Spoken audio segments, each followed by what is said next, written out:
माधव कुंज बिहारी।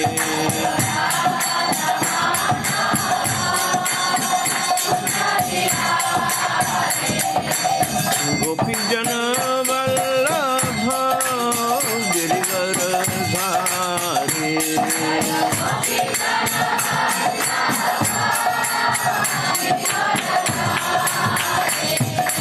गोपी जन वल्लभ गिरिवर धारी।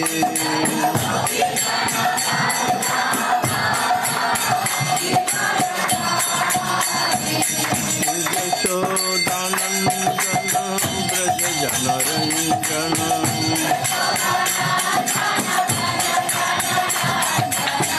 यशोदानंदन ब्रज जनरंजन।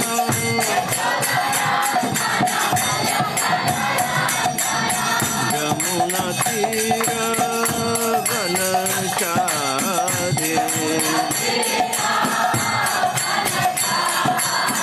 यमुना तीर वनचारी।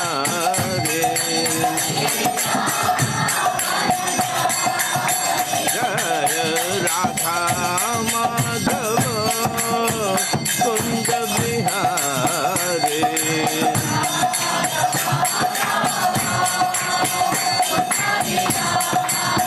जय राधा माधव कुंज बिहारी।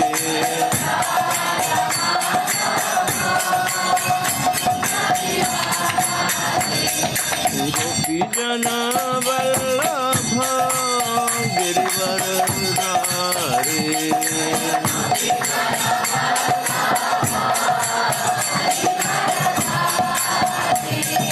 गोपी जन वल्लभ गिरिवर धारी।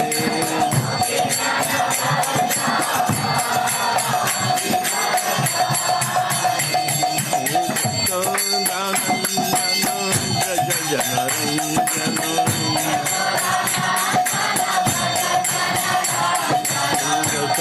यशोदानंदन ब्रज जनरंजन।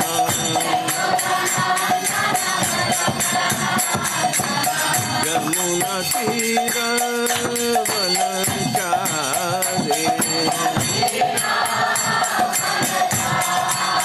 यमुना तीर वनचारी।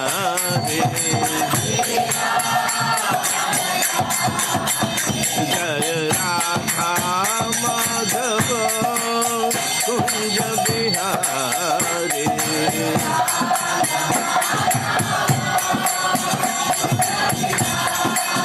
जय राधा माधव कुंज बिहारी।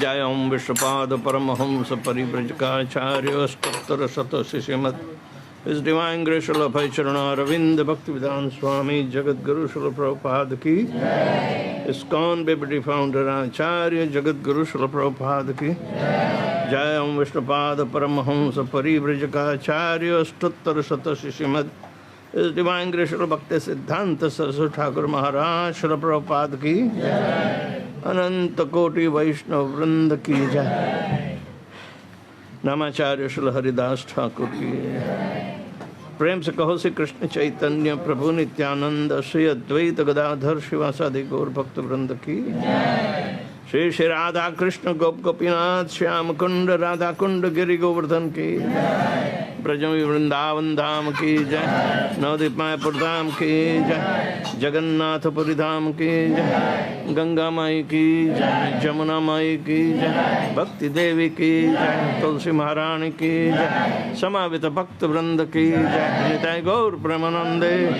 और glories to assembled devotees all glories to assembled devotees all glories to assembled devotees glories to Shri Shri Guru and Shri Gauranga.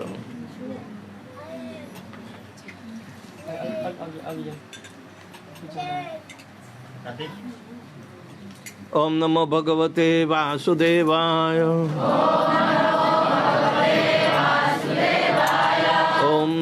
भगवते वासुदेवाय। ओम नमो भगवते वासुदेवाय।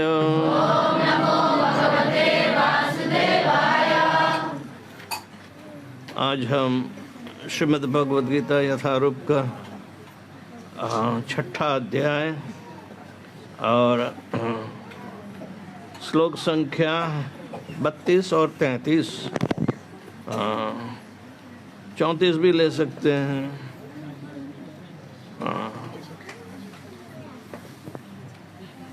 32वें श्लोक में ये ध्यान योग की बात हो रही है। 32वें श्लोक में अर्जुन को भगवान उपदेश देकर कहते हैं कि आत्मपम्येन सर्वत्र समम पश्यति यो अर्जुन, सुखम वा यदि वा दुखम स योगी परमो मतः। अनुवाद है, हे अर्जुन, वह पूर्ण योगी है जो अपनी तुलना से समस्त प्राणियों की उससे सुखों तथा दुखों में वास्तविक समानता का दर्शन करता है।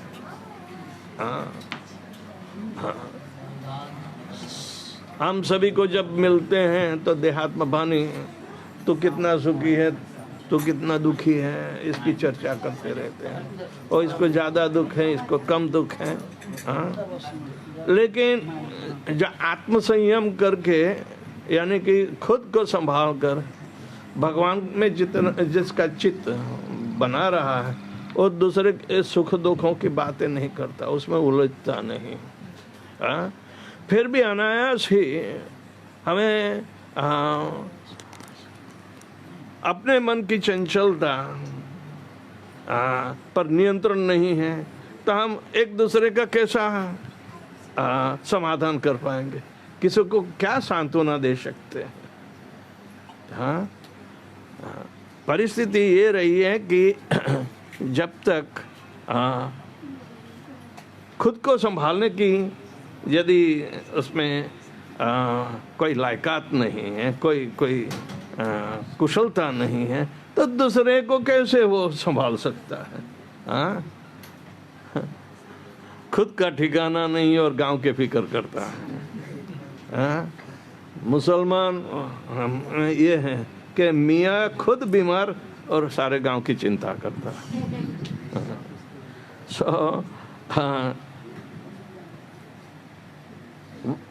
वह पूर्ण योगी है जो अपनी तुलना से समस्त प्राणियों के उनके सुखों दुखों की वास्तविक समानता का दर्शन करता। और भगवान ये कहते हैं कि सुख और दुख दोनों आने जाने वाले हैं। लेकिन जब तक शरीर है तो दुखों का अनुभव सबको होता है, सुख का अनुभव ज़्यादा होता ही नहीं, टिकता नहीं ना। फिर भी सुख की झंखना करने के लिए सारा जीवन रगड़ में जाता है।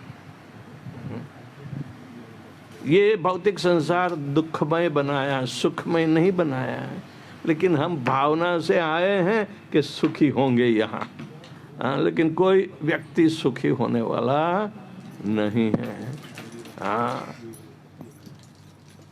दुखों का तो ढेर पड़ा है, सुख का तो वो भ्रमणा बोलते हैं। तातले वारी बिंदु सुतमित रमणी समाज। जब एक भयानक रेगिस्तान में इतनी गर्मी पड़ती है, यहाँ तो हम परेशान हो जाते हैं क्योंकि देखो ना थाईलैंड में कितनी गर्मी हो रही है। हमारा आज पसीना छूट गया था। तो इंडिया में तो सूखी गर्मी होती है, वहाँ तो गाड़ी की छत पे आप रोटी भी सेक सकते हैं। राइट? तो ये इसमें हम कहाँ तुलना करना कि यहाँ अच्छा है वहाँ बुरा है। तो हमेशा स्थिर मन वाला तो होना ही चाहिए। इसकी आवश्यकता है, फिर भी नहीं हो पाता। तभी जो खुद का कुछ भला नहीं कर सकता, खुद समानता में नहीं रह सकता है, तो दूसरों का कैसे है? हाँ, उसके पास कोई उपाय नहीं होगा। तो श्री प्रभुपाद जी कहते हैं कि कृष्ण भावना भावित व्यक्ति पूर्ण योगी होता है। वह अपने व्यक्तिगत अनुभव से प्रत्येक प्राणी के सुख तथा दुख से अवगत होता है। जीव के दुख का कारण ईश्वर से अपने संबंध को विस्मरण करने वाला होता है। सुख का कारण कृष्ण को मनुष्य के समस्त कार्यों का परम भोक्ता और समस्त भूमि तथा लोकों का स्वामी एवं समस्त जीवों का परम हितैषी मित्र समझना है। ये सुख का कारण है। भगवान ही सब के सुख के लिए इच्छा करते हैं, क्योंकि वो स्वयं संपूर्ण सुखी है। भगवान को कोई दुख नहीं होता, परेशानी हमें होती है। तो भगवान पर पूर्ण विश्वास रखकर भगवान सर्व कारण कारणम समझना अक्लमंदी है, तो वो हमारे सुख का कारण बन सकते हैं, अन्यथा कोई उपाय नहीं।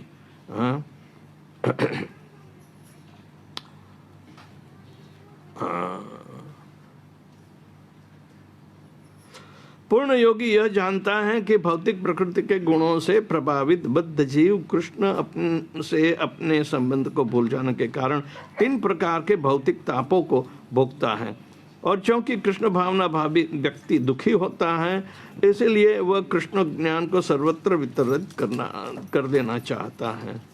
क्योंकि पूर्ण योगी कृष्ण भावना भावित बनने के महत्व को घोषित कर चलता है, अतः वह विश्व का सर्वश्रेष्ठ उपकारी एवं भगवान का प्रियतम सेवक है। न च तस्मात् मनुष्येषु कश्चिन में प्रियकृतम।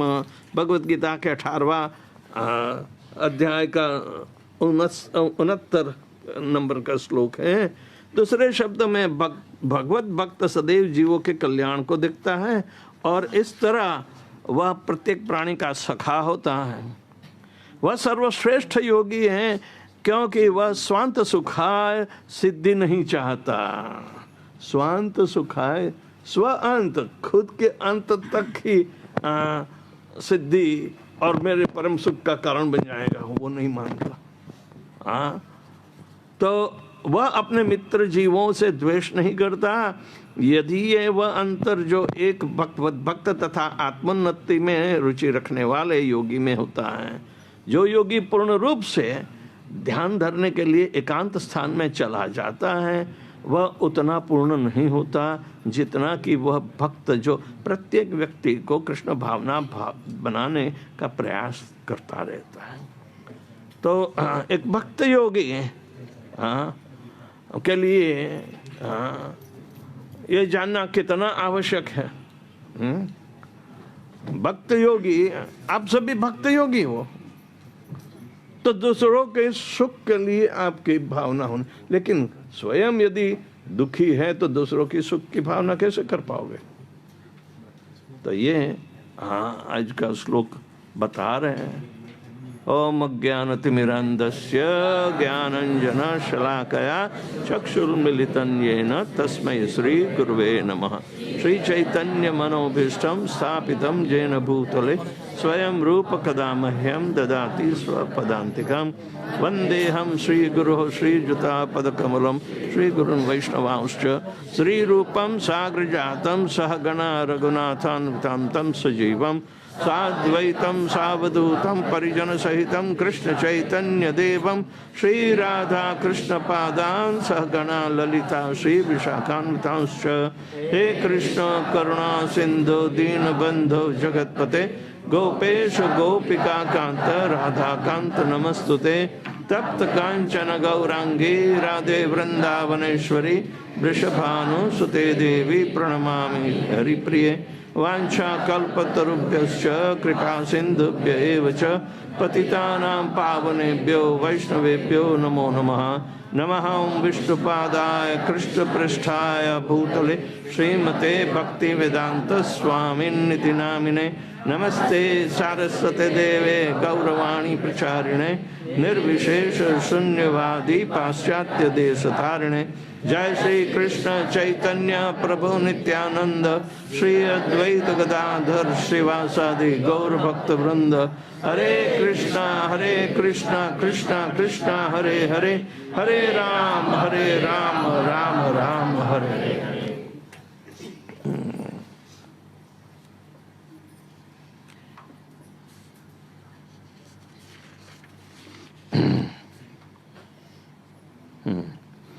आत्मोपम्येन सर्वत्र समं पश्यति यो अर्जुन, सुखम वा यदि वा दुखम स योगी परमो मतः।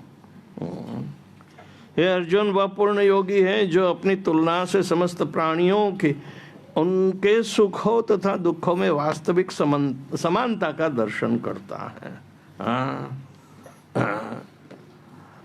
खुद ने यदि प्रैक्टिस में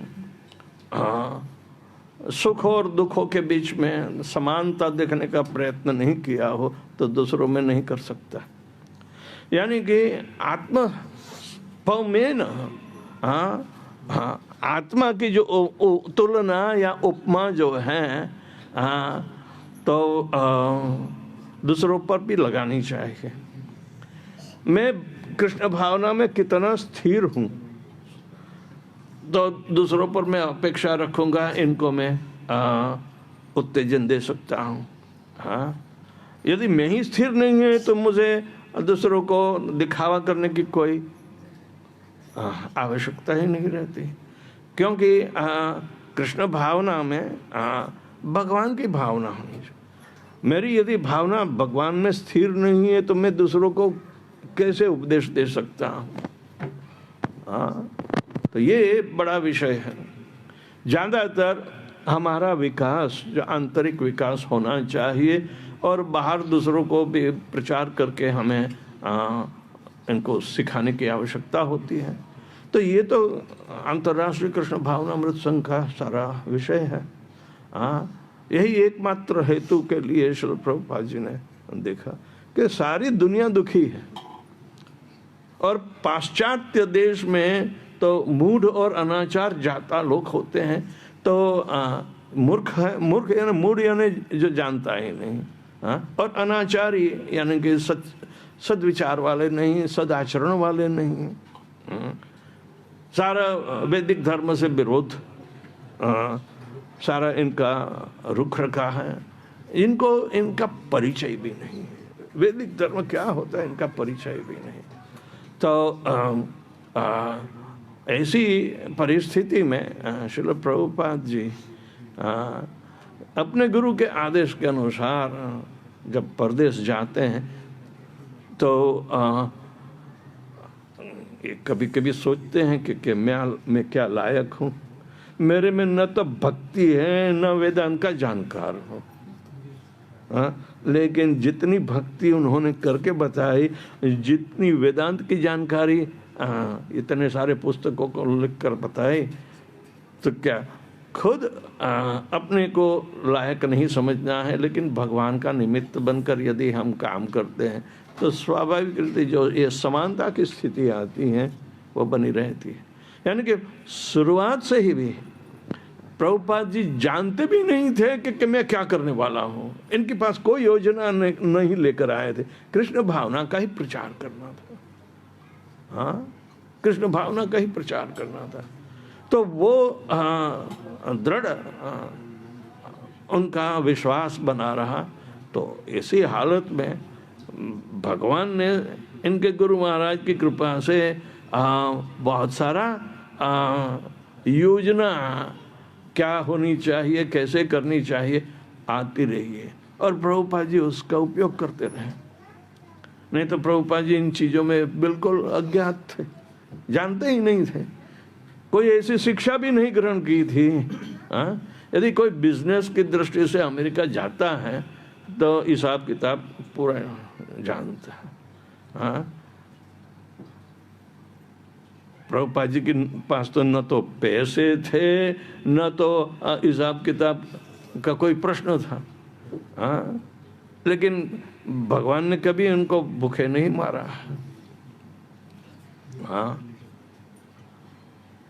जो दृढ़ विश्वास के साथ अपने गुरु का एक छोटा सा आदेश भी पर दृढ़ विश्वास रखें तो वो भगवान के आध्यात्मिकता के समांतर होता है, वो आध्यात्मिक है।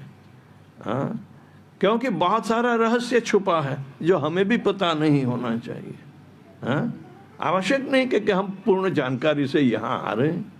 तो कृष्ण भावना का जैसे अपने में दृढ़ता मिलती है तो उसका प्रचार बहुत आसानी से कर पाएंगे। विश्वास वहाँ रखना चाहिए। ओ मैं तो थाई जानता ही नहीं, कैसे करूँगा, क्या करूँगा। अरे मार गोली, चिंता मत कर, तू तो अपना हरे कृष्णा तो करता रहे, आएंगे सभी धीरे धीरे। तो आप आत्मा की उपमा, आप में समानता जो है वो सर्वत्र मयि पश्यति, सारे दृष्टि में उसको भगवान का ही हस्तक्षेप दिखता है कि ये भगवान ने बनाया, ये भगवान ने बनाया। ऐसी यदि कोई घटना बनती है तो उसमें अंततः कारण तो भगवान ही होते हैं। कर्म का लेखा जोखा में भी तो भगवान का ही तो सारा है, क्योंकि कर्म ब्रह्मोद्भवम विद्धि ब्रह्माक्षरम समुद्भवम। इसीलिए तो सर्वगतम ब्रह्म नित्य यज्ञ उपस्थित। हमें अपने सारे कार्य कर्म नहीं रहना चाहिए, यज्ञ बनना चाहिए। हम जो कुछ सोचते हैं वो कर्म करने की प्रेरणा देते हैं, लेकिन कर्म का सारा फल भगवान की प्रीति के लिए है तो वो यज्ञ बन जाता है। यज्ञ अर्थात कर्मण अन्यत्र लोकोयम कर्म बंधन तदर्थम कर्म कौन्तेय मुक्त समय। इसके लिए ही काम करना है, दूसरा कोई काम होता ही नहीं। तदर्थम, भगवान के अर्थ के लिए, भगवान के संतोष के लिए ही हमें भगवान की प्रीति के लिए काम करना है। क्योंकि एक कर्म की शक्ति इनसे उद्भव हुई है, हमें दी गई है, तो इनका दुरुपयोग क्यों करें। तो खेलता है ज्यादा, झूठ क्यों बोले। कैंडी बहुत खाई, आइसक्रीम बहुत खाई, इसलिए दांत गिर गए हैं। पिछली बार जब मैं आया था तेरे दांत गिरे थे, अभी तो उगे ही नहीं, और टूटते जा रहे हैं। साहब कहने का मतलब है कि बहुत मजा करी, अभी बिना दांत भी खाना पड़ेगा। अभी मजा नहीं आ गई, खाते मजा आती है नहीं। परेशान, मेरी भी ऐसी हालत है। तो ऐसे ऐसे इंद्रिय तृप्ति के लिए क्या क्या, हम भी आइसक्रीम बहुत खाते थे। डायबिटिक आइसक्रीम मिलता था हमें, लेकिन कर्म तो छोड़ेगा नहीं, सही में। तो हम सारा जीवन इसी तरह इंद्रिय तृप्ति के लिए यदि जीते हैं तो भगवत भावना का कोई उद्गम होता ही नहीं, कभी पैदा नहीं होगी। भोगेश्वरी प्रसक्ता नाम तया अप्रतचेतसाम व्यवसायत्मिका बुद्धि समाधव न विधीयते, कभी भी पैदा नहीं होगी। तो हमें क्योंकि भोग और ऐश्वर्य सुख के साधन है, तपश्चर्या दुख का साधन है। जानबूझकर अपने आप पर कष्ट नहीं पाने की जब भावना होती है तो हमें तो समतुल रखेगी, दूसरों को भी समतुल में रखेगी। तभी तो इसको मदद की है, ऐसा सत्य साबित होता है। नहीं तो हम किसी को मददगार भी नहीं बन सकते। कृष्ण भावना में दुख अपने आप चले जाते हैं। कहते हैं ना, कृष्ण भावना में ताली बजाओ तो सारा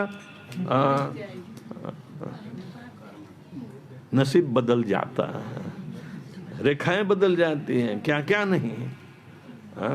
तो कहने का मतलब है ये मन के लिए बहुत आवश्यक है, मन की समतुलना करने के लिए बहुत आवश्यक है। नहीं तो मत कितना चंचल है वो बाद में कृष्ण को अर्जुन कहते हैं, इसके बाद में कहते हैं कि भगवान आप तो कह देते हैं कि कृष्ण भावना समतुलना रखता है, तो लेकिन मन की स्थिति इतनी चंचल है, हाँ, तो कैसे कर पाएंगे। लेकिन ये सिद्धांत तो जानना ही चाहिए, मन को इसीलिए स्थिर में रखने की कोशिश करनी चाहिए, इसे समतुलना बनी रहे।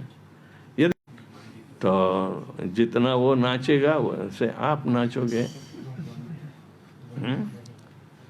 तो ये आत्मपौमेन सर्वत्र समम पश्यति यो अर्जुन, सुखम वा यदि दुखम स योगी परम। दुख है ऐसा तो कहीं लिखा ही नहीं है, वो हम लोग तय करते हैं। दुखों के अभाव को सुख समझते हैं, दुखों के अभाव को सुख समझते हैं। हाँ, सताम प्रसंगाम मम वीर्य संविद भवन्ति तत्कर्ण रसायन कथा तज्जोषणावम अपवर्ग वर्तमनि श्रद्धा रति भक्ति नाम कृषति। नहीं तो क्या होता है, हाँ, हम सुख की भावना, ये तो भक्ति का मार्ग बताया है, लेकिन उससे विरुद्ध नूनम प्रमत्त गुरुते विकर्म जड़ेंद्रिय प्रीति आपनोति। जड़ इंद्रियों की प्रीति, जड़ क्यों है? क्योंकि इंद्रियों में स्वयं ज्ञान नहीं रहा है। इंद्रिय क्यों दी थी भगवान? अपनी खुद की जानकारी के लिए, पांच इंद्रियां कि मैं कौन हूं।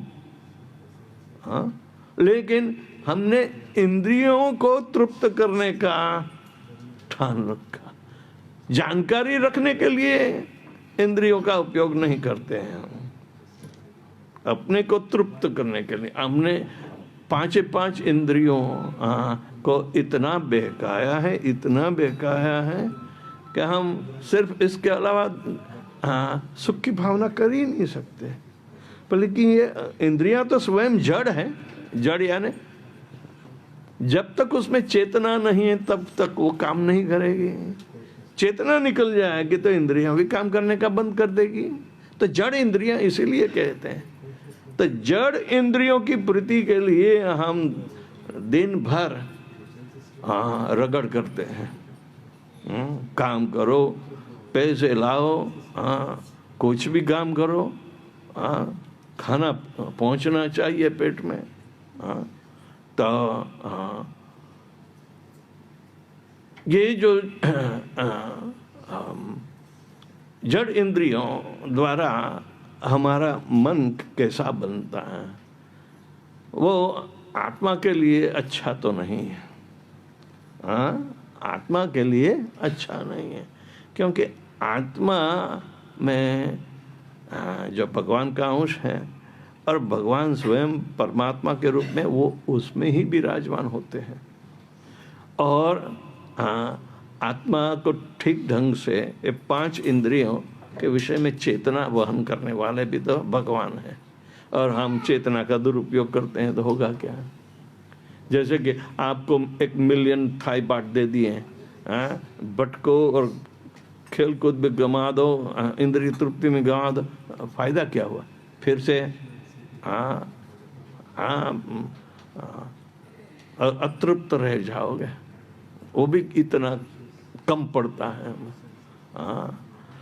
तो कहने का मतलब है कि ये इंद्रिय तृप्ति जड़ इंद्रियों की प्रीति कहलाती है। तो न साधु मन्ये आत्मयोम, ये आत्मा के लिए अच्छा नहीं है, क्योंकि दोनों के विषय में भेद है। तो ये क्यों अच्छा नहीं है? तो असत अभी क्लेशद आसदे, ये असत है। असत यानी काम चलाओ है, सत नहीं। और इस देह में इंद्रियों से ही सुख दुख की भावना जब होती है तो सुख की अपेक्षा करते हैं। सुख की अपेक्षा, दुख है रोकड़ा लेकिन सुख की अपेक्षा करते हैं। यदि दुख में से बाहर निकलने के लिए ही भावना होती है तो सुख का अंदाजा लगा जा सकता है, नहीं तो नहीं।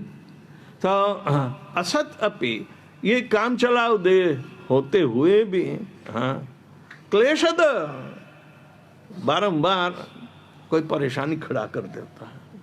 यानी कि खुद दुख को बुलाता है, सुख को बुला नहीं सकते हैं, दुख को बुला सकते हैं। अज्ञानता से तो दुख ही प्राप्त होगा।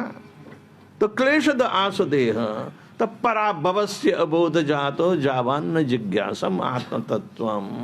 पराभव यानी फेल, जीवन की परीक्षा में हमारी फेल्योर होती है, हाँ? क्योंकि आत्म तत्व के यानी कि आत्मा के लिए हमने कोई जानकारी प्राप्त नहीं की। अबोध जातो तो गया काम से रोकड़ा, हाँ? ये जीवन में तर नहीं जाएगा, डूबेगा ही डूबेगा। तो जावान्न जिज्ञासु आत्म तत्वम जावत क्रिया तावत मनो भी। जैसा हम करते हैं ऐसा ही हमारा मन रहता है। हम काम चलाओ काम करते रहते, काम कितना कर पाओगे? थोड़े घंटे, बाद में तो आराम चाहिए, हाँ? क्या मन आराम कर सकता है? मन तो कहता है कि अरे और लाओ यार, हाँ, हमारी तो तृप्ति हो ही नहीं रही है, हाँ? तो जावान्न जिज्ञासम आत्म तत्वम जावत क्रिया तावत मनो भी। जैसा हम करते हैं वैसा ही हमारा मन बनता है। काम चलाओ काम करते हैं तो काम चलाओ ही मन सोचेगा, हाँ? तो कर्मात्मकम एव शरीर बंधना। ये भौतिक इच्छा के भाई मन को संतोष नहीं, करते ही रगड़ करते ही रहो, तो दूसरा जन्म भी रगड़ करने के लिए मिलेगा। जैसा मन है वैसा दूसरा जन्म है, हाँ? तो इसी तरह जन्म जन्मांतर में भी हम दुख के ही तो भोगी होते हैं। सारे विश्व में जितनी 84 लाख योनियां हैं, ये सभी दुखी योनियां हैं। कोई सुख की योनि नहीं बताई गई है। सबको अपने मन के अनुसार जो भावना याद करके मनुष्य शरीर का त्याग करता है, वही दूसरे जन्म में वो भावना को उत्तेजन आगे बढ़ाने के लिए होता है, हाँ? तो ये घटमाल जो है वो संसार की होती हैं और उसमें आना जाना चालू रहता है। तो कितनी बार आया पहले बता? पहले पता है तुझे कितनी बार आया? पर जान ले तो बहुत बार आ चुका है, हाँ? बिना दांतों वाले शरीर में भी आए सही, हाँ। तो हम बारंबार आते रहते हैं, बारंबार जाते रहते, लेकिन हमारा कोई विकास नहीं, हाँ? तो ये मन की समानता का जो विषय है इतना व्यापक विषय है, जो किसी न किसी ढंग से इस जन्म में हम मन को स्थिर कर पाए। तो इसी तरह सारा विचार का भेद जब भगवान यहाँ बताते हैं तो भगवान में मन परोना, भगवान में हमेशा इनका ही स्मरण करना, इनका ही कीर्तन करना और सुनना कितना आवश्यक होता है, हाँ? हम चाहे कोई धर्म में हो, किसी भी हालत में हो, लेकिन भगवान का यदि स्मरण कर पाए, ऐसी पद्धति जो जप में है ऐसी कहीं दूसरी में नहीं है, कलयुग के लिए कोई बताते हैं नहीं। तो इस आवश्यकता जब होती है तब बनता है। यहाँ स्वांत सुखाय शब्द प्रभुपाद जी ने लिखा है, बहुत बढ़िया है, हाँ? प्रभुपाद जी कटाक्ष करते हैं, हाँ?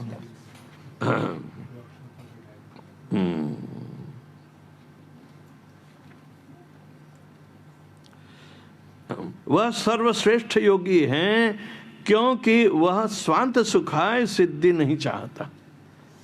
स्व अंत, खुद को मर्यादा में रखकर स्वार्थ स्वांत सुखाय कहलाता है, हाँ? स्वांत सुखाय। आपको ताज्जुब होगा कि जब तुलसीदास ने रामायण लिखी तो सर्वप्रथम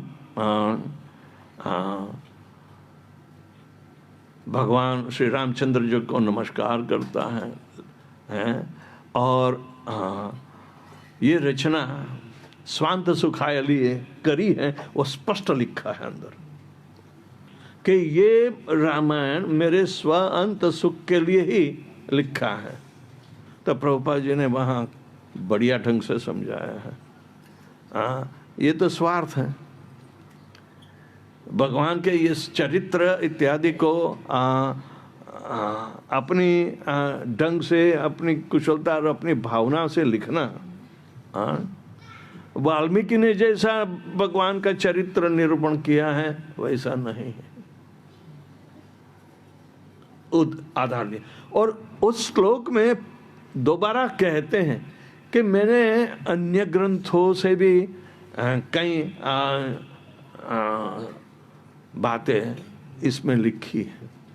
यानी कि वाल्मीकि रामायण और तुलसीदास रामायण में कितना भेद है। क्या वाल्मीकि ने स्वांत सुखाय के लिए लिखा था? नहीं, भगवान के संतोष के लिए लिखा था। तुलसीदास कहते हैं कि मैंने अपने स्वांत सुखाय के लिए लिखा है। वो सामान्य भाषा जो वहाँ जो है अवधी भाषा कहते हैं, उसमें लिखा तो लोग काफी उसे पसंद होने लगे। तुलसीदास ने तो स्वांत सुखाय लिखा, लेकिन दूसरे लोग भी स्वांत सुखाय के लिए वही समझते कि मेरे भी सुख के लिए।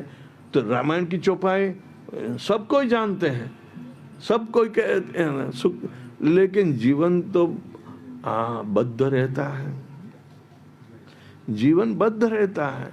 यानी कि धार्मिकता हमारे मनोरंजन के लिए नहीं है, भगवान के मनोरंजन के लिए है। सब धर्म का चोला ओढ़ कर सब घूमते रहते हैं खुद के संतोष के लिए, जबकि उसका जीवन तो भगवान को समर्पित होकर भगवान के संतोष के लिए जीना। वहां स्वांत सुखाय का कोई प्रश्न होता ही नहीं। क्या प्रभुपाद जी अमेरिका गए स्वांत सुखाय के लिए गए? बिल्कुल नहीं। तो ये शब्द और ये जब प्रभुपाद जी इसमें उपयोग करते हैं तो हमें याद आया कि भाई तुलसीदास ने भी ऐसा ही लिखा था।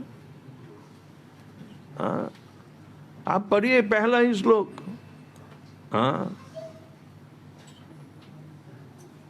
पर फिर भी लोग प्रचारित करते हैं, क्योंकि ये अवधी भाषा लोकल डायलेक्ट कहलाती है। वहाँ की लोकल डायलेक्ट है और वो गाने में मधुर है, यानी कि मधुरता का विषय है, वो जो सुख का कारण है। अरे चौपाई तो गाओ, हनुमान चालीसा गाओ, सभी पटापट बोलने लग गए हैं। परदेश में भी हनुमान चालीसा बहुत प्रचलित हो गई। ओबामा तो खिसा में हनुमान चालीसा लेकर घूमता था, अमेरिका का प्रेसिडेंट था। तो काफी प्रचार हुआ, लेकिन इसमें धार्मिकता दिखाई देती है या आध्यात्मिकता दिखाई देती है?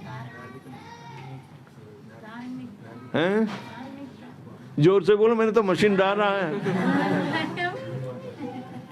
धार्मिकता दिखाई देती है या आध्यात्मिकता? धार्मिकता का दिखावा दिखाई देता है। जब ओबामा भी कहते कि मैं भी हनुमान चालीसा पढ़ता हूँ, खिसे में रखी दिखने का। वो इतना पॉलिटिशियन था, किसके हित के लिए जी रहा है ना? काफी कपटी लोग भी धर्म का चोला उठ कर जाते हैं। तो ये कपट प्रभुपाद जी इनका बंडा फोड़ देते हैं। हमें वाल्मीकि रामायण पर ही ज्यादा भरोसा रहता है, क्योंकि ये जो सारे सिद्धांत हैं भक्ति के, तो दूसरों के हित के लिए हैं।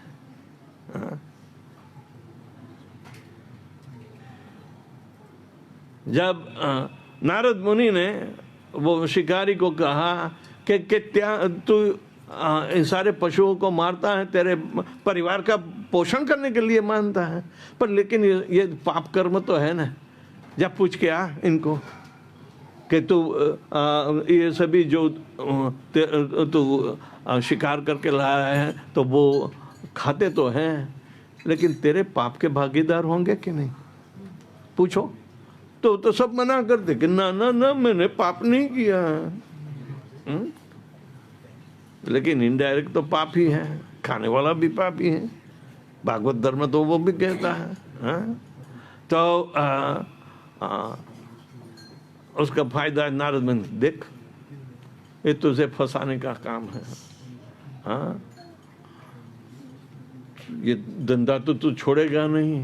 हाँ, तो ऐसे करा कि जब इनको मारता है तुरंत तो मर नहीं जाते हैं, लेकिन तू उसके पीछे बोल मरा मरा मरा बोल। वो तो राम राम बोलने लगा, है ना। तो मरा मरा बोले तो क्या राम तो शब्द निकलता है ना, है। तो फिर तो इसी तरह भगवान में इनका चित्त बोलने से भी लगने लगा और भक्त बन गया। ये तो आत्मानुभूति करने वाले नारद मुनि की चालाकी है, और दूसरों को दूसरे के हित के लिए कर रहे हैं। दूसरा उदाहरण दे दें तो ये सभी धर्म का फैलावा करने वाले तो मुस्लिम और वही हैं क्रिश्चियन लोग। और इंडिया में जितने जो कन्वर्ट हुए हैं सारे हिंदू थे ना पहले। कोई मुस्लिम तो जन्मजात पैदा होता ही नहीं, उसको धर्म पलटन किया जाता है। तो उसे क्या फायदा हुआ? लोगों को कोई फायदा नहीं हुआ है। वो तो अपने सत्ता और अधिकार और फैलावा करके ही फायदा समझते हैं। लेकिन प्रभुपाद जी कहते थे इनके बीच में इतनी हिम्मत रख कर कहते हैं, आप चाहे क्रिश्चियन हो, आप चाहे मुसलमान हो, लेकिन आप अपने धर्म में भी भगवान का नाम ले सकते हो। इसीलिए तो माला रखते हो हाथ में। अरे नास्तिक बुद्ध धर्म वाले भी यहाँ माला घुमाते रहते हैं, तो किसका नाम देते हैं? भगवान बुद्ध का नाम लेते हैं। हाँ, तो किसी न किसी ढंग से धार्मिकता में भी आध्यात्मिकता छुपी है, तो वो निकालने के लिए कोई कोशिश नहीं कर, क्योंकि मन का कारण, वहां भी मन का कारण है। हाँ? हमारे घर में कलेश होता है तो वो भी मन का कारण है। हाँ, घर में यदि कलेश मिटाना हो तो भगवान को रखना होता है। क्यों गौर निताय घर में रखते हैं? ये बीच में आए, वो दखलगिरी करेंगे कि मेरी प्रीति के लिए जियो दोनों। हाँ, जिस घर में पति पत्नी एक दूसरे को दंडवत नहीं करते और वैष्णव वैष्णवी नहीं समझते, हाँ, सुबह उठे ही वांछा कल्पतरु पति पत्नी को करना चाहिए, तो वो घर में झगड़ा नहीं होगा। वो घर में झगड़ा नहीं। लेकिन कोई करता है क्या? कितने करते हैं बताओ? हाथ ऊंचा करो। झूठ मत बोलना मत है। झगड़े का कारण, ये दुख का कारण, ये भगवान की भावना वहाँ लोप हो जाती है, इसीलिए होता है। तो इस तरह जब हम सोचते हैं तो भगवान वही नतीजे पर बाद में अर्जुन को विस्तार पूर्वक समझाएंगे, क्योंकि वो कहते हैं कि मन चंचलम प्रमाथि बलवद दृढ़म, हाँ, तस्यम निग्रहम किम वायोरिव सुदुष्करम। उसका निग्रह कैसे कर पाएंगे? हाँ, तो बीच में से कोई शुरू करना चाहता है, यदि बहुत बड़ा भारी हरिकेन आया, पवन फूंका और आप बीच में घुस जाओ, हैं, तो आप भी चक्कर में गुम जाओगे। आप रोक नहीं पाओगे, आप में शक्ति कोई नहीं है। इतना बड़ा ये अज्ञानता का बवंडर होता है। अज्ञानता इतनी भयानक होती है कि वो सबको घुमाने लगती है। जब भगवान वो अज्ञानता का दूर करते हैं, यदि भगवान को समर्पित होने की भावना इसीलिए हमें लानी पड़ती है कि कम से कम अपनी सुरक्षा बनाए रखो, अपने भक्ति की सुरक्षा बनाए रखो। 16 माला का जप, 4 नियमों का पालन आजीवन जो करता रहता है तो वो कम से कम मुक्त होने की तो गारंटी देता है, क्योंकि मुक्ति के बाद ही असली भक्ति शुरू होती है। तभी तो हम हरि बोल करते रहते हैं, लेकिन तूने मन को ठिकाना नहीं रखा, उसकी वो दशा हो गई है। सही ना? तो फिर देखो घूम के वापस आया भवंडर। हाँ, दुनिया का भवंडर। इसलिए ये नहीं है कि हमें भी अनुभव नहीं करने दो, बाद में देखा जाएगा। वो तो गधा पिटाई खाता है तभी तो आगे बढ़ेगा, जब तक पिटाई नहीं होती तो आगे नहीं बढ़ेगा। पिटाई नहीं खाना हो तो अभी से माला चालू कर, गले में लटकाया, कितनी माला की बता है? आज मेरे सामने बैठा है, नहीं तो पकड़ा गया। तो कहने का मतलब है कि जो हम करते हैं तो उस पर पूर्ण हमें विश्वास रखकर हम यदि जितना आगे बढ़ सकते हैं वो करना चाहिए। और किसी को कोई प्रश्न है? कहाँ गई प्रश्न की प्रश्न की टोकरी? खोल।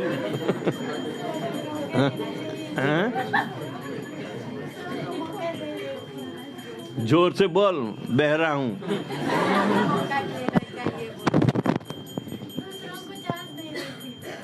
दूसरों को चांस देती। चलो, वो तो क्लास के बाद ही जबान खोलेंगे सब। हाँ, yes. In English, it's okay. Yeah, surely. So, in the translation, I understood that we should see everyone as a friend, like on a certain level when we are in the devotional service.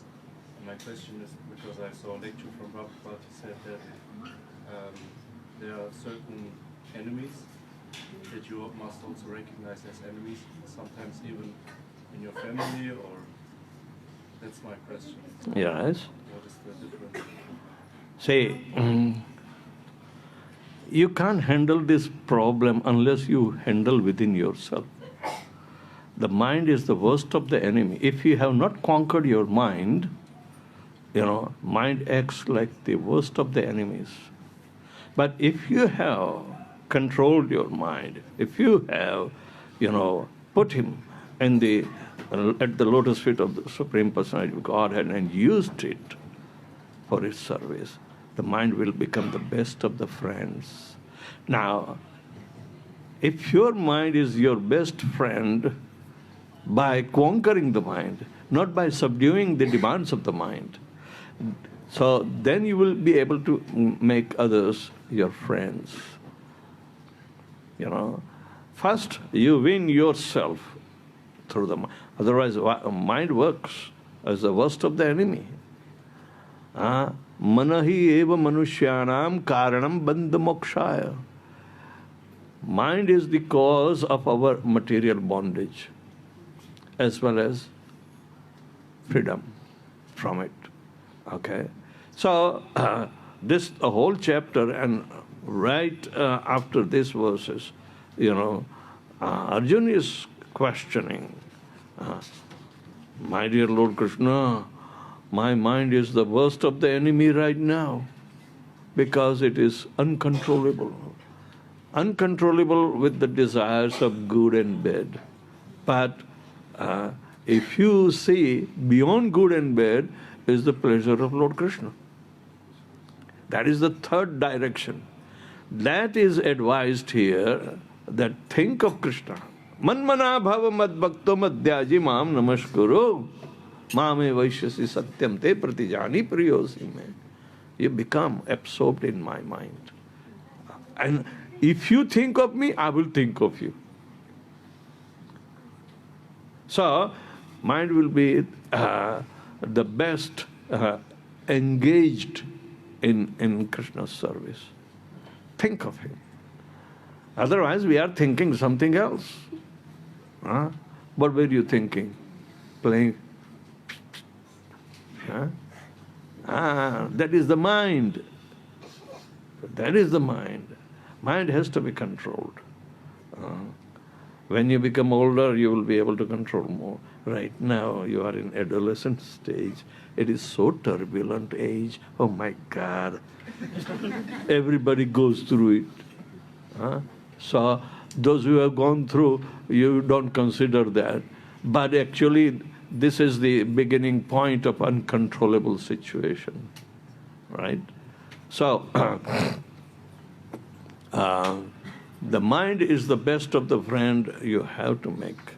Then you will be able to control the other friends. Yeah. Thank you for your answer.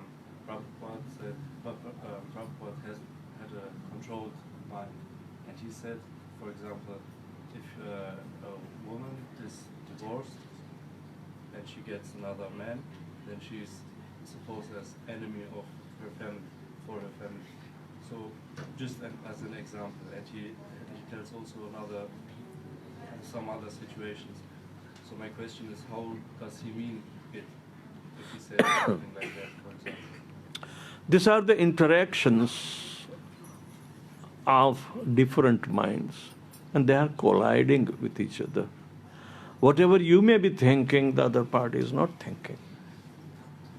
They have their mind set into their own sense gratification. And you want to think that if they could have done this way, it would have been better. But you are not getting that satisfaction, because everyone's mind is the cause of their own bondage in ignorance. We have to come to the point of understanding that mind is only the faculty which is poor. Who can control the mind? That will be exposed. Evam buddhve param buddhva. The intelligence is superior than the mind, because Krishna explains that what is the status of the mind. Indriyani pararahu indriyebhya param manah manasastu paror buddhe buddhistu sa eva para. You are thinking of your soul, but mind cannot reach the soul. Mind reaches only to the body. Mind is having the storehouse of perceptions of sensory person. That is making mind. But beyond the mind is intelligence. Intelligence is much more closer to your soul than your mind. And what is the function of intelligence? Na sato vidyate bhavo, na bhavo vidyate asat. Upayorapi trashto anta tattvadarshibhi. The seekers of the truth utilize intelligence, not mind. Because this intelligence has a discriminating faculty, what is the absolute and what is temporary. This is the only function. So if you have the intelligence to support your, trust in Srila Prabhupada and the books that he has written, it is not giving any other alternative except you can control your mind by your intelligence. Have the firm intelligence to take a vow in front of the devotees, in front of the yajna, the deities. It's an intelligent act. So you become perfectly situated in discriminations between the temporary and eternal. All right? And you are a soul who is permanent. You are not made up of all these temporary perceptions of your life. Why do you have to, waste your time after the temporary perceptions? Right? And that is, attributed to the functions of the mind, temporary perceptions. Today you may be thinking, after some years of experience, you may think, oh, it is trivial. I would not have wasted my time behind it. Temporary perceptions, you seek only temporary solutions. But we are not temporary. We are eternal, part and parcel of the Supreme Lord. We can't waste our life in temporary problems. Just tolerate with firmness of intelligence. Mind is not firm, so you can't trust it. It will act as worst of your enemy. You are carrying your own enemy within you, and how can you resolve? Right? So temporary perceptions have no value. That's why, Prabhupada is telling here, don't become overwhelmed by temporary perceptions. Remain steadfast in your resolve. Your resolve that you are eternal, part and parcel of the Supreme Personality of God. You have connection with Him, and these bodily connections are temporary, and they may be proving worst in the experience of happiness. Nobody is happy. To think oneself as a happy person, Arjun was thinking in the terms of, benevolence to his kinsmen, even though they were enemies. And Krishna had to knock off his ideas. So the principle remains the same for each and every one of us. Everybody is struggling, but struggle through the mind is not going to be a win-win situation. You can have the weapon of intelligence that you have learned. So apply that weapon to come out of the labyrinth of entanglements. The 15th chapter of Bhagavad Gita will tell you that. The whole material world is nothing but a reflection of the eternity. It's a reflection. It's upside down. You can't make it yourself right. It is upside down. But you become upside down. Then view it. At least that is the work of intelligence, and you will be happy. All right?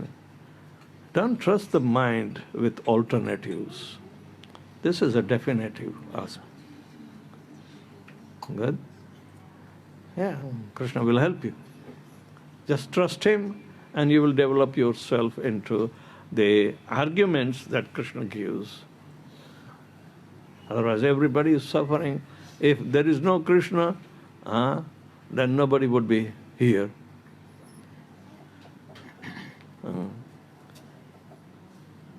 Have you been born happy? You came crying. Crying is not a sign of happiness. Of course, if you cry for Lord Shri Krishna, it will be a sign of happiness. My last question. Yep. Prabhuji, if my understanding is correct, you told that Tulsidas ji has written the Ramayana for his own gratification, and Valmiki ji has written the Ramayana for the gratification of the God. And Tulsidas ji say to do Hanuman Chalisa. So, is it means how should we perceive that? Yeah, he is a poetic person. There is no doubt about it.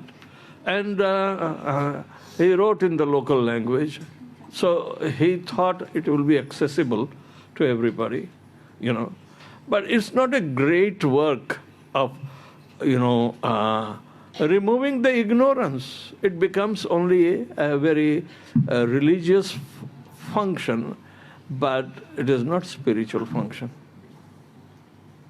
To become spiritualist, you have to apply. He is lucidly, in poetic terms, describing beautifully the Leelas also. But how many are applying in their life? They have to still struggle. Everybody knows Chopai so easily in India. But does that Chopai make them spiritualist or religionist? That's a difference. 98% of the world population is religious within their own belief systems. 98%. So, Chaitanya Mahaprabhu taught us, Jare dekha tare kaha Krishna upadesh samare agya guru. Because we are spiritualists, we have to understand where is the pinprick in the psyche of common people. People are exposed to religiosity. There is no vacancy of religiosity. Everywhere is there. Even the atheists are called religious. The Buddhism here, they are atheists. Means those who do not believe in the Supreme Lord. They believe in themselves only.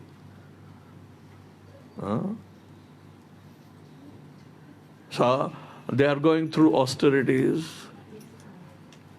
in ignorance.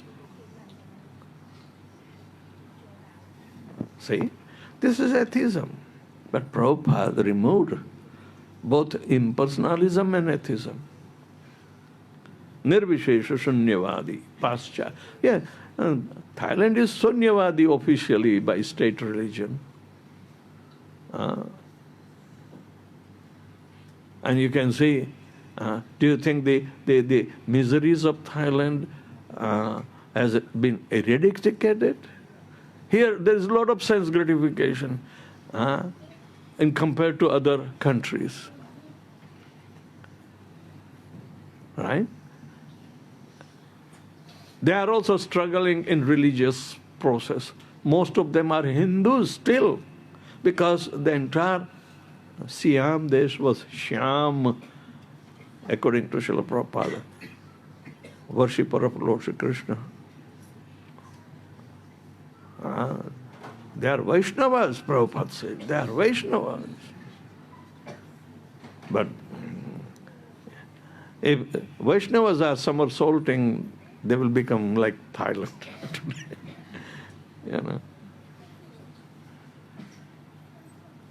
So many people are attracted to the lifestyle of Thailand. From India, every week, 150,000 people come. Every day. So like that. Business chalu hai na?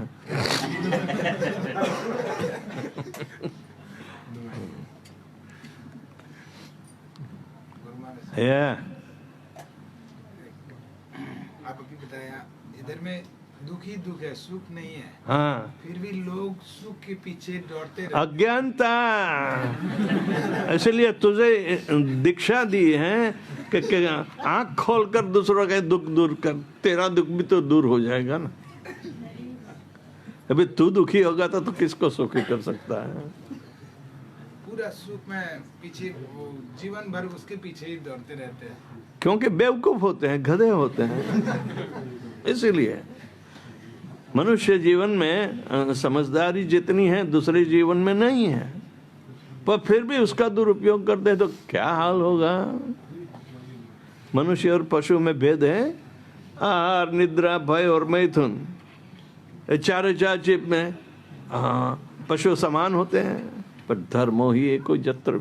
धार्मिकता नहीं बताई, धर्म अपने आत्मा को कौन धारण कर रहा है, उससे धर्म धारयते इति धर्म। तो वो भी संज्ञा भूल गए हैं, धार्मिकता का पिछोड़ा लेकर घूमते फिरते हैं। नाक के तिलक, गले माला, ये तो अच्छे कली चेला, ये सब बहुत सारे धार्मिक कहलाने वाले लोग हैं।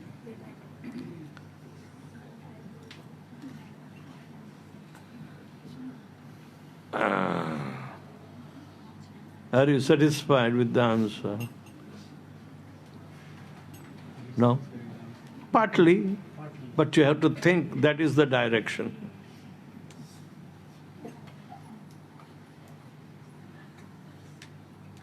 Yes?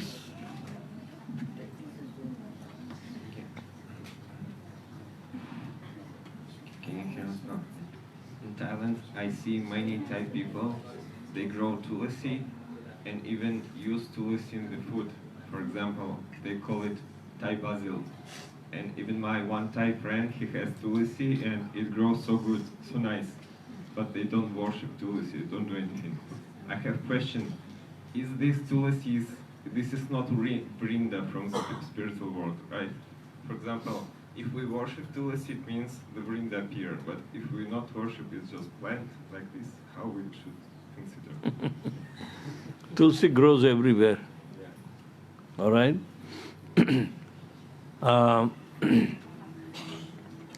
What is the idea behind the worship of Tulsi? Is devotional service. If Tulsi can make Chatush Kumar also devotee, then what to speak of ordinary people? They were full in knowledge. And the four Kumaras, the Brahma's first sons, came to Vaikuntha by their own prowess to understand who is the Supreme Person. They never bow down to them. They never bow down.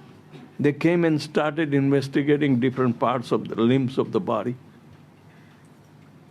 But Sanat Kumar, the first one, he saw, what is that leaf doing on the feet of the Lord? So they bow down to see.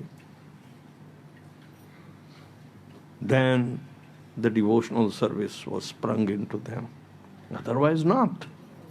An impersonalist can view Krishna in different ways, but not in a surrender. Tulsi teaches us how to surrender to Lord Shri Krishna. ये अभी आपने बोला उसको सबको हिंदी में बोल देना है। हाँ? तुलसी के बारे में महिमा एक बार हिंदी में बोल देना। तुलसी के बारे में ये अभी सब लोग हिंदी में सुनना चाहते हैं। तुलसी विवाह नहीं अभी जो आपने तुलसी के बारे में चार कुमार भी हो। चार कुमार बड़े महाज्ञानी थे।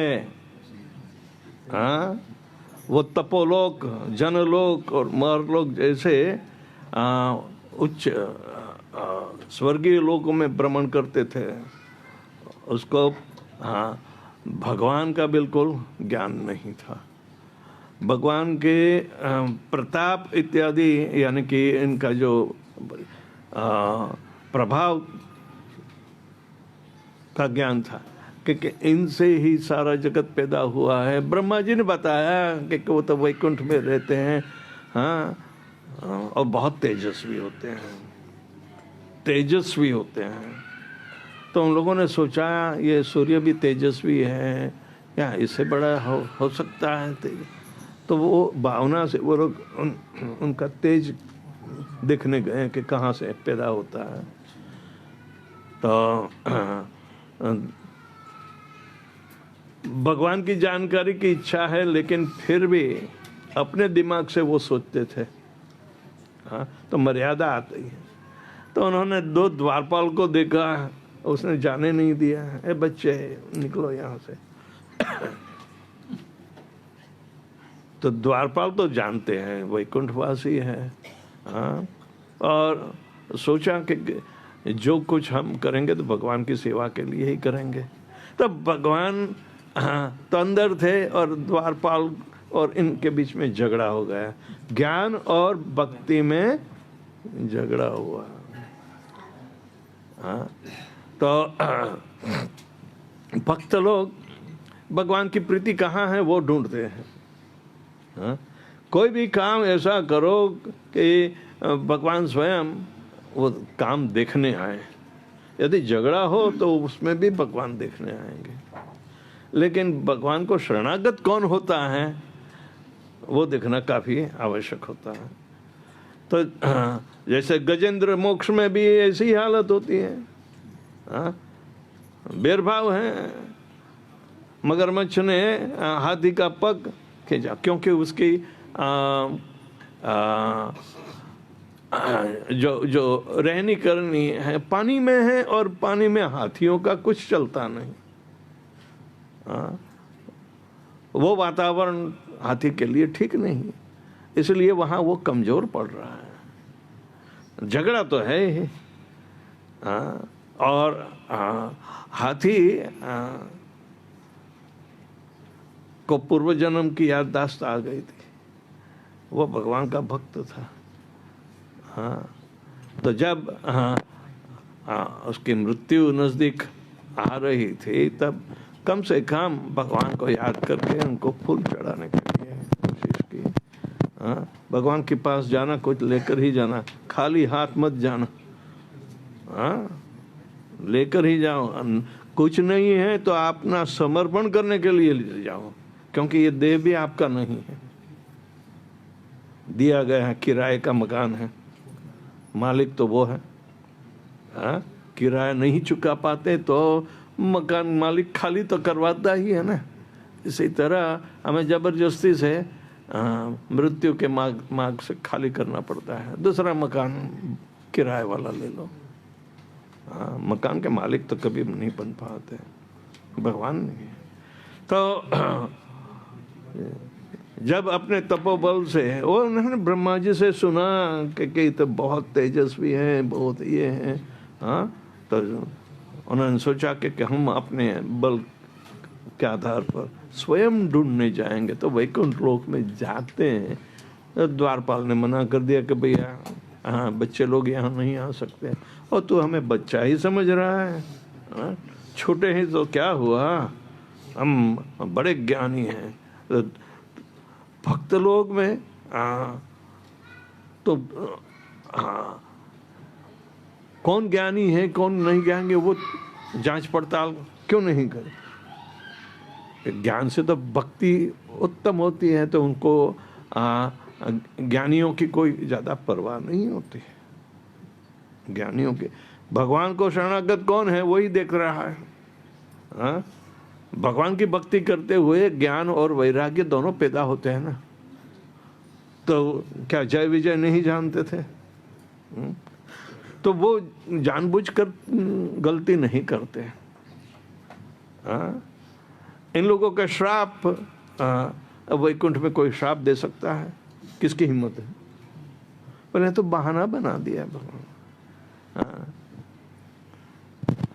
आप वैकुंठ जाओ वहां श्राप पाओ, ऐसी बात होती है क्या? नहीं। हाँ, तो फिर भी नाटक है। श्राप मिला कि 7 जन्म भगवान के भक्त बनकर ही आप आओ, नीचे उतरो। हाँ, क्योंकि आपने ज्ञान नहीं है। तो ठीक है, भक्ति तो है ना, भक्ति के द्वारा ज्ञान आता है, बिना भक्ति ज्ञान नहीं आता। और वो तो उपपेदाश है, बाय प्रोडक्ट जिसे कहते हैं। वैराग्य कहाँ है? हाँ, त्यागी होते हैं लेकिन वैराग्य की भावना। हाँ, और कर्दम मुनि जैसे वैरागी, हाँ, जब भगवान की प्रीति के लिए सारा संन्यास धर्म छोड़कर भी कपिल देव उनके बेटे के रूप में आना था तो गृहस्थ आश्रम स्वीकारते हैं। हाँ, भगवान को चलो भाई हमारी भक्ति नहीं है, लेकिन घर में बच्चे पैदा करने की आवश्यकता, तो भगवान का भक्त बने ऐसी तो बात तो होनी चाहिए। नहीं तो शादी करने की आवश्यकता क्या बताइए, कुछ नहीं है। हाँ, लोग तो करते ही नहीं क्योंकि भगवान के प्रति जिम्मेदारी भी नहीं रखते, इसलिए लिव इन रिलेशन रखो, ये करो वो करो, बिन जिम्मेदार जीवन जियो, उसे मनुष्य जीवन का फायदा नहीं।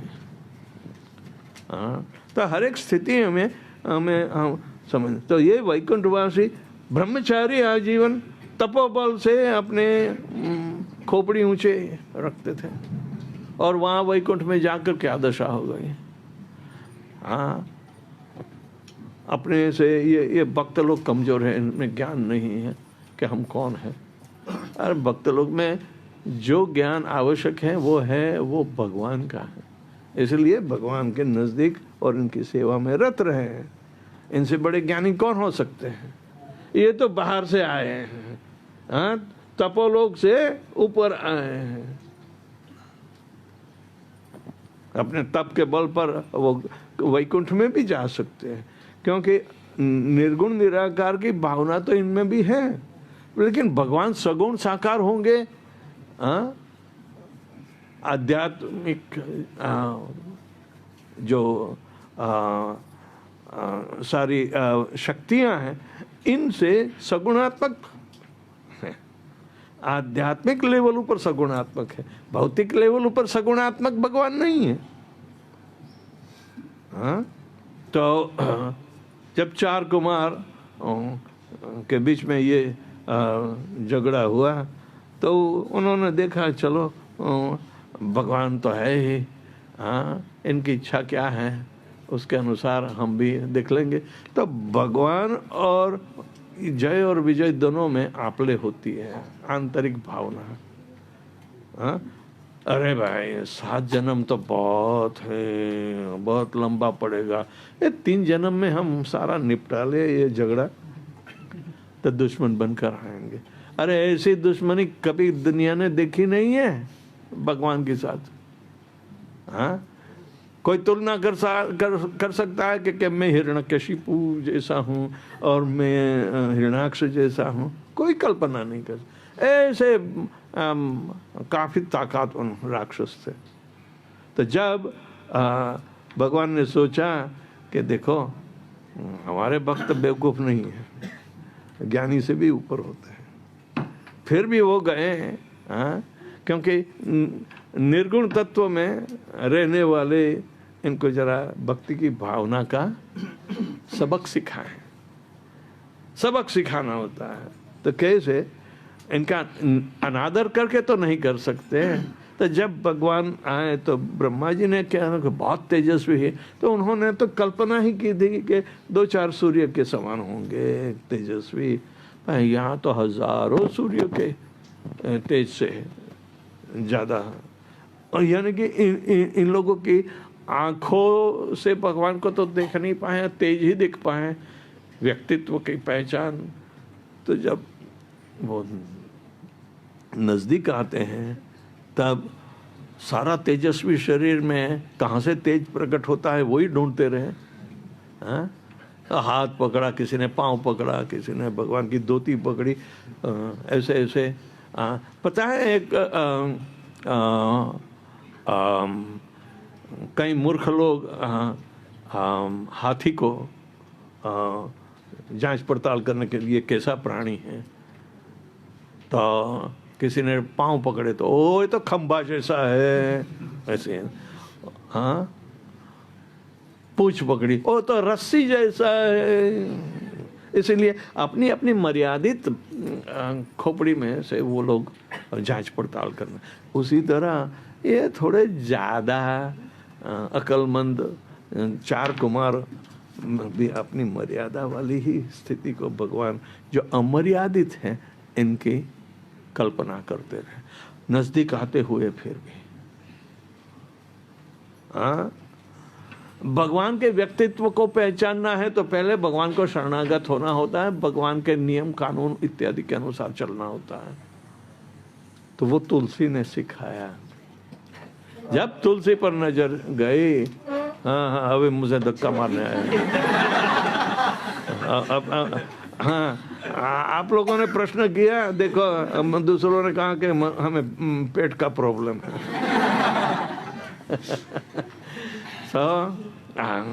इसी तरह ये भक्ति और ज्ञान में झगड़ा बताता है। किसका विजय होता है?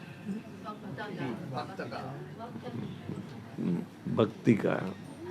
हाँ, तुलसी महान भक्त है।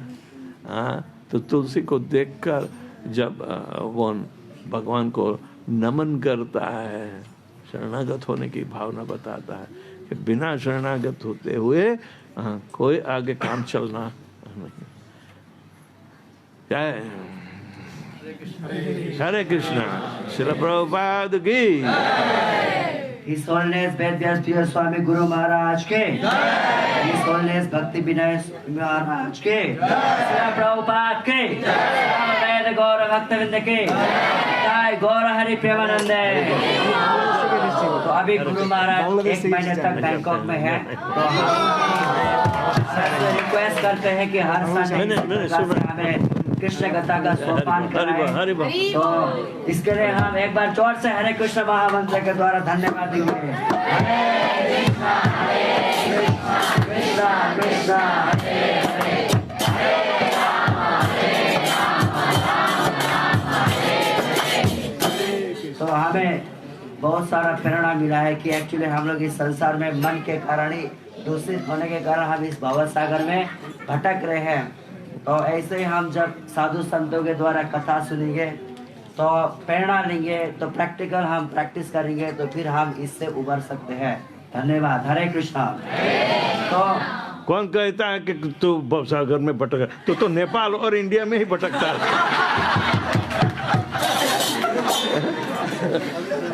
हरे कृष्णा।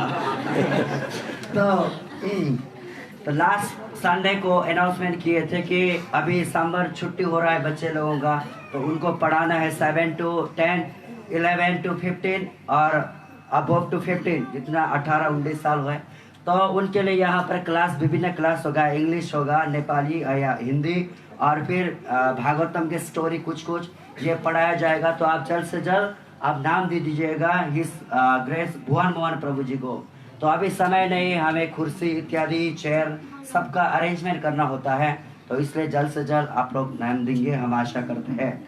तो आज का प्रसाद सेवा है हरि माया खनाल माता जी के नाम पे, और साथ ही फ्रूट सेवा किए हैं सतनाम सिंह गुलाटी और श्री रानी गुलाटी माता जी द्वारा। तो हम इन श्रद्धालु भक्तों को हम 3 बार हरे कृष्ण महामंत्र द्वारा आशीर्वाद देंगे, जिनका मन नाम पे हमेशा रुचि रहे और भक्त और भगवान के सेवा में उत्कंठा जागृत रहे। हरे कृष्णा कृष्णा कृष्णा हरे हरे, राम राम हरे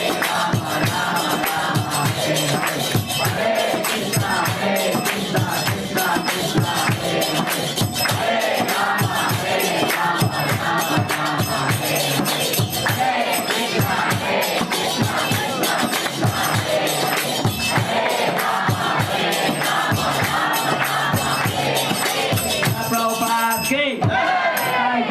प्रेमानंद। अभी सहन आरती होगा। हरे कृष्णा।